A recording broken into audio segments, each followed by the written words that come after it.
Ma'am చాలా మందికి marriage అనేది చాలా ఒక మంచి కళ అనుకోవచ్చు. లైఫ్ ఇలా ఉంటుంది, తర్వాత ఎలా ఉంటుందని ఒక ఊహ అనుకోవచ్చు ఏదన్నా కానీ. మ్యారేజ్ అనేసరికి ఒక ఏజ్ గ్రూప్ వాళ్ళకి పెళ్ళిళ్ళు అయినప్పుడు తోటి వయసు వాళ్ళకి ఎలాంటి ఫీలింగ్స్ ఉంటాయి? వీళ్ళకి మ్యారేజ్ లేట్ అవుతున్నప్పుడు వాళ్ళు ఎలా ఫీల్ అవుతారు? సో వాళ్ళు పాజిటివ్‌గా తీసుకుంటే ఓకే. కానీ నెగెటివ్‌గా తీసుకుంటే పరిణామాలు వేరుగా ఉంటాయి. అంతే కదా. సో అందుకని అలా నెగెటివ్‌గా తీసుకునే వాళ్ళకి మీరేం చెప్తారు? జనరల్‌గా అయితే ఈ కంపారిజన్ అనేది వద్దంట. అంటే ఒక ట్రీ ఎప్పుడు ఫ్రూట్ ఇస్తుందో మనకు తెలీదు. ఒకే ఫ్రూట్ ఇవ్వదు. చాలా ఇస్తుంది ఫ్రూట్స్. కానీ ఒక్కొక్క టైంలో ఒక్కొక్క ఫ్రూట్ వస్తుంది అనుకుందాం. అంటే ఒకేసారి అంత పంట వచ్చేదు అని చెప్పడానికి. ఇప్పుడు ఎలాగో మామిడికాయల సీజను, మామిడి పళ్ళ సీజన్ ఇప్పుడు. ఒక చెట్టు ఉంది. ఒక పండే ఇవ్వదు. బోలెడంత ఇస్తుంది. కాస్తుంది. కానీ ఎప్పుడు ఆ పంట పూర్తిగా పండవుతుందని మనకు తెలీదు కదా. అలాగే మనం లైఫ్ కూడాను ఎప్పుడు మనకి కావాల్సింది వస్తుందని మనకు తెలీదు. Expectation is very good. Expect చేయొచ్చు. బట్ కంపారిజన్స్ వద్దు. అంటే ఏంటి? తనకి అయిపోతుంది, నాకు అవ్వలేదు. అదొకటి. అంటే ఏంటి? తనకి అయిపోతుంటే నేను సంతోషిస్తా. నాకు అవ్వలేదని నేను సాడ్ అవుతున్నాను ఇక్కడ. ఇంతే కదా అక్కడ అనుకున్నది. కానీ తనకి అయిపోతుంది అన్నప్పుడు కంపారిజన్ అనేది తప్పక వస్తుంది. అంటే పక్క వాళ్ళకి అయిపోతుంది. అంటే నా ఫ్రెండ్స్ అందరికీ అయిపోయింది. ఇది కామన్‌గా వినే ఒక విషయం. అందరి ఫ్రెండ్స్‌కి అయిపోయింది. నేను ఇద్దరమే మిగిలాం లాస్ట్‌కి అనేవాళ్ళు బోలెడంత మంది ఉన్నారు. పెళ్ళిళ్ళు అయిపోయాయి. అంటే ఏంటి? నీకు ఉద్దేశం లేకపోవచ్చు పెళ్ళిళ్ళు చేసుకోవాలని. లేకపోతే మరీ దాంట్లోనే నాకు కావాలి, నాకు అవ్వాలని టూ మచ్ ఆ రిజల్ట్‌లోనే ఉండొచ్చు. 2 విధంగా చూడాలి. అంటే పెళ్ళంటే డౌట్ ఉండొచ్చు. అంటే వద్దు అనుకోవడం కన్నా పెళ్ళంటే డౌట్లు, కొన్ని సెల్ఫ్ డౌట్స్, కొన్ని డౌట్స్ ఎలా ఉంటుందో ఏంటో అందరికీ ఉంటుంది కామన్‌గా. కానీ ఎక్కువ ఆలోచించేసి ఓవర్ థింకింగ్ అనేది ఉండొచ్చు. అదొకటి. అందులోనే నాకు ఎక్కువ అవ్వాలి అని ప్రెషర్ పెట్టుకోవడం అనేది ఎక్కువ ఉండొచ్చు. అది డిప్రెషన్‌లోకి వెళ్ళిపోతుంది అంటాం కదా. యాంగ్స్ట్ అనేది ఉంటుంది. ఆ యాంగ్స్ట్ ఉన్నప్పుడు ఏమవుతుందంటే మనమే బ్లాక్ చేస్తాం. ఓకే. జరిగేదాన్ని బ్లాక్ చేస్తాం. ఎందుకంటే యూనివర్స్ మనకి ఎప్పుడు మంచి చేద్దామని చూస్తుంది. యూనివర్స్ మనకి ఇచ్చింది ఏంటంటే ఎక్స్పాండ్ చేయడానికి. ఎక్స్పాన్సివ్ యూనివర్స్ అంటాం.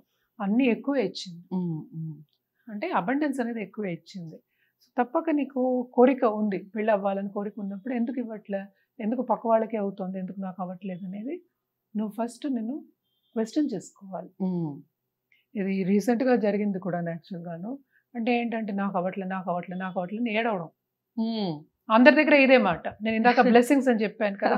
నాకు అవ్వట్లేదు అంటే తదాస్తు దేవతలు ఉంటారు కదా. అవును తదాస్తు అంటారు. నీకు అవ్వదు. అవ్వదు అనుకుందాం. ఇప్పుడు అవ్వట్లేదు అనుకుందాం. కాసేపు ఆ పెళ్లి యోగం దీంట్లో ఉంటే, జాతకంలో ఉంటే తప్పక అవుతుంది. అలా అని కాదు. నువ్వు బ్లాక్ చేసుకుంటున్నావు అక్కడ. Because of your feeling, because of your thoughts, because of your thinking, because of your mind set. నువ్వే బ్లాక్ చేస్తున్నావు అంటే ఏం చేయాలి? నిన్ను నువ్వు సరిదిద్దుకోవాలి. అందుకనే ఫస్ట్ అవేర్నెస్ మాట్లాడుకుంటాం. నీకు తెలిసింది కరెక్టే, ఏం చేయాలి నెక్స్ట్ అనేది మనం చూసుకోవాలి. ఇదే ఆలోచిస్తూ ఉంటే అదే నువ్వు అట్రాక్ట్ చేస్తావు. అంతే కదా. మన వైబ్రేషన్ అన్నా అదే మనం చెప్పేది. నువ్వు ఆలోచించిందే నువ్వు అట్రాక్ట్ చేస్తున్నావు. సో నువ్వేమనుకుంటున్నావు? నాకు అవ్వలేదు, వాళ్ళకి అవుతోంది, నాకు అవ్వలేదు. అందుకని పక్క వాళ్ళకి అయిపోతుంది, నీకు అవ్వట్లేదు. ఓకే. అంతే కదా. యూనివర్స్ నువ్వు ఏం కోరుకుంటే అదే ఇస్తుంది. ఓకే. సో ఇలా కాకుండా దానికి అఫర్మేషన్ చేసుకోవడం కానీ, మెంటల్ డయట్ చేసుకోవడం కానీ, లేకపోతే మన సరిదిద్దుకోవడం కానీ. సో అఫర్మేషన్స్ అసలు ఎలాంటివి చేసుకోవాలంట? అంటే మనం నాకు కూడా పెళ్ళైపోయింది అనుకోవాలా? నాకు కూడా పెళ్ళైపోయింది అనుకోవచ్చు. అలాగే సోల్మేట్ నేను అట్రాక్ట్ చేస్తాను అనుకోవచ్చు. ఇది చాలా వీడియోస్ మనం చేస్తాము. సో సోల్మేట్ అంటే ఏంటి అంటే నేను దానికి కూడా ఎక్స్ప్లెనేషన్ ఇచ్చాను. అంటే మనకు కావాల్సిన ఏమేమి క్వాలిటీస్ కావాలి ఒక సోల్మేట్లో, అంటే ఒక పార్ట్నర్లో. మనం అంటే లైఫ్ పార్ట్నర్ గురించి మాట్లాడుకుంటున్నాం. అలాంటివి ఊహించుకుని అలాగే కావాలి అనుకోవడం చాలా మంచిది. ఇది చాలా మంది చెప్పారు. అది మొన్న కూడా ఒక ఇంటర్వ్యూ చూసాను. ఆవిడ కూడా అదే చెప్పిందనమాట.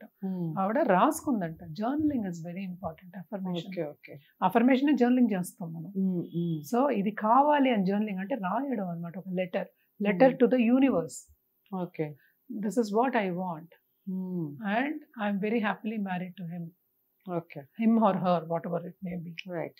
So నేను పెళ్లి చేసుకున్నాను, నేను చాలా హ్యాపీగా ఉన్నాను. ఎక్కడ ప్రదేశం అని కూడా అనుకోవచ్చు. ఇప్పుడు లోతుగా వెళ్ళామంటే ప్రదేశం, ఈ టైము అన్నీ అనుకోవచ్చు. కానీ జనరల్గా మాట్లాడుకుంటున్నాం కనుక మనం ఏంటంటే ఎప్పటికైనా ముందు నేను చెప్పేది ఏంటంటే మన హ్యాపీ ప్లేస్ నుంచి మనం అనుకున్నాం అంటే తొందరగా అవుతుంది. అదే యాంగ్జైటీలోను, యాంగ్స్ట్లోను, కోపంలోను, అదే నాకేమో డిప్రెషన్లోను అనుకుంటే అది అక్కడే ఉండిపోతుంది. ఎందుకంటే ఇంకా డిప్రెషనే ఇస్తుంది మనకి. హ్యాపీనెస్ దగ్గర నుంచి అనుకోవాలి అంటే మెంటల్ డైటింగ్ అనేది very important. And affirmations also very important. ఇవన్నీ చేసుకుంటేనే ఆ మైండ్ సెట్ నుంచి మనం బయటకు వస్తాం అనమాట. ఒక్కసారి మైండ్ సెట్ నుంచి మనం బయటకు వస్తే, ఈ డిప్రెసివ్ మైండ్ సెట్ నుంచి బయటకు వస్తే తప్పక మనకి జరుగుతుంది. చెప్తున్నాను కదా, ఇది నిజంగా జరిగిన ఒక విషయం. నా దగ్గరికి వచ్చారనమాట. ఆ అమ్మాయికి పెళ్లి కూడా నెక్స్ట్ ఇయర్ అంటే ఈ ఇయరే పెళ్లి, ఇంకా 2-3 months లో. సో అదేంటంటే కంటిన్యూస్ గా పక్క వాళ్ళు కూడా ఏం చేస్తారు, తల్లిదండ్రులు కూడా నువ్వు అవ్వట్లే, నీకు అవ్వట్లే, నువ్వు ఇలా నువ్వు ఇలా ఉన్నావు అందుకని అవ్వట్లే, నువ్వు అలా ఇలా ఉన్నావు అందుకని అవ్వట్లే, ఇలా అనుకుంటూ ఉంటారు. అంటే ఏంటంటే it is only inner feeling. So inner feeling ని మనం కరెక్ట్ గా కంపస్ ని మన నార్త్ కి, అంటే మనకి కావాల్సిన దానికి మనం పెట్టుకున్నాం అంటే, పాయింట్ చేస్తాం అంటే తప్పక అది జరుగుతుంది. మనకి యూనివర్స్ కూడా సహకరిస్తుంది, యూనివర్స్ తప్పక మనకి తిరిగిస్తుంది. రైట్. సో చాలా అంటే చాలా బాగా చెప్పారు. చాలా మందికి ఇది కూడా యూస్ఫుల్ అండి ఈ వీడియో. ఎందుకంటే చాలా మందికి ఈ మధ్య కాలంలో అయితే నేను కాలేజ్ గోయింగ్ పిల్లల్ని కూడా చూస్తాను. కాలేజ్లో వాళ్ళు చదువుకున్న టైంలో పెళ్ళిళ్ళ గురించి ఆలోచనలు ఎందుకు వస్తున్నాయి అనేది కాసేపు పక్కన పెడితే, పక్క వాళ్ళ పెళ్ళి అయిపోతుంది, మరి మనకి ఎలాంటి వాళ్ళు వస్తారో ఏమో, అసలు ఇట్లాంటి వాళ్ళు వస్తారా, చాలా మంచిది వచ్చింది కదా, ఈ కంపారిజన్స్ ఎక్కువగా చూస్తూ ఉంటాం.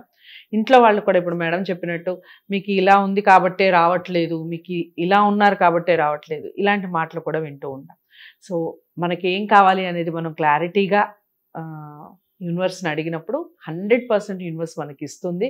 అది ఏ విధంగా మనం చేసుకోవాలి, అఫర్మేషన్స్ ఏ విధంగా చేసుకోవాలి, టెక్నిక్స్ ఏంటి, ఈ విషయాలన్నీ మీరు ఇంకా డీప్గా డిస్కస్ చేయాలి అనుకుంటే మేడంని సంప్రదించవచ్చు. స్క్రీన్ మీద కనపడే నెంబర్కి కాల్ చేయడం ద్వారా, లేదా కామెంట్ బాక్స్లో తెలియచేయండి. దానికి సంబంధించి మరొక వీడియో చేసే ప్రయత్నం చేస్తాం. తప్పకుండా వీడియోని లైక్ చేసి షేర్ చేయండి, ఛానల్ని సబ్స్క్రైబ్ చేసుకోండి. మరో మంచి వీడియోతో మళ్ళీ మీ ముందుకు వస్తాను. నమస్తే.